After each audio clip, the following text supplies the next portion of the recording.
सफलता प्राप्त करने के लिए अपने आप को उद्यमी बनाना पड़ता है, प्रसन्नचित्त रहना पड़ता है, क्योंकि परेशान और चिंतित रहने से हमारा कार्य कोई भी नहीं बन पाता, क्योंकि बनता हुआ कार्य भी बिगड़ता चला जाएगा। इसलिए कहते हैं कि उद्यमेन हि सिद्ध्यन्ति कार्याणि न हि मनोरथै न हि प्रविशन्ति सुप्तस्य सिंहस्य मुखे मृगा।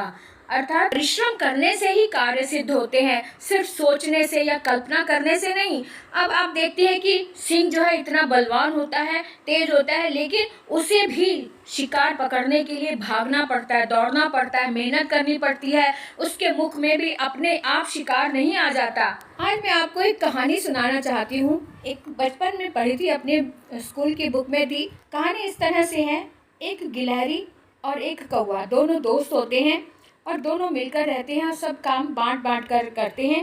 लेकिन उनमें से जो कौवा होता है वो थोड़ा आलसी होता है और जो गिलहरी है वो बहुत चतुर होती है और बहुत ही फुर्तीली होती है, अपना काम जल्दी से कंप्लीट कर लेती है।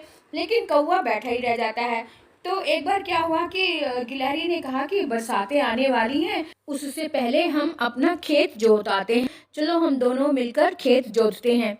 तो कौवा कहता है, तू चल मैं आता हूँ, चुपड़ी रोटी खाता हूँ, ठंडा पानी पीता हूँ, हरी डाल पे बैठा हूँ। गिलहरी खेत भी जोत आई, लेकिन कौवा वहीं बैठा रह गया। अगले दिन गिलहरी ने फिर कहा कि खेत तो जोत लिए, चलो बीज बो आए।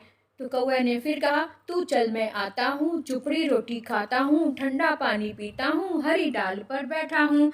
अब गिलहरी फिर से बीज भी बो आई, लेकिन कौवा वहीं बैठा रह गया। अब गिलहरी कहने लगी कि हमने बीज भी बो दिए, अब खेत की सिंचाई भी करनी है, तो चलो सिंचाई कर आते हैं ताकि फसल अच्छी हो जाए। तब फिर से कौवे ने कहा, तू चल मैं आता हूँ, चुपड़ी रोटी खाता हूँ, ठंडा पानी पीता हूँ, हरी डाल पर बैठा हूँ।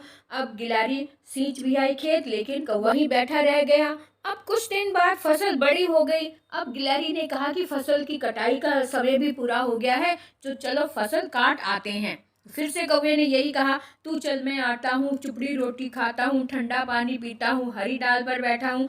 अब जो गिलहरी थी वो फसल भी काट आई और कौवा वहीं बैठा रह गया।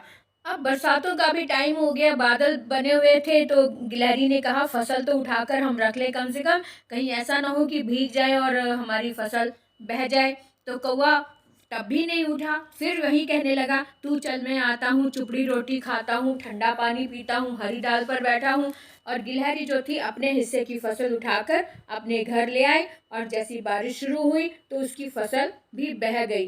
अब कौवा सिर धुनकर बैठ गया कि अब मैं क्या करूं। तो अब पछताए होत क्या, जब चिड़ियाँ चुग गई खेत। तो गिलहरी की फुर्ती से सारे काम अच्छे से हो गए, ढंग से हो गए, और कौवा जो था वो सोचता ही रह गया आलस का मारा। तो इसलिए कोई भी कार्य सिर्फ सोचने से पूरे नहीं होते, कार्य करने से पूरे होते हैं, उद्यम से पूरे होते हैं, परिश्रम से पूरे होते हैं। इसलिए कहा गया है, उद्यमेन हि सिद्ध्यन्ति कार्याणि न हि मनोरथै।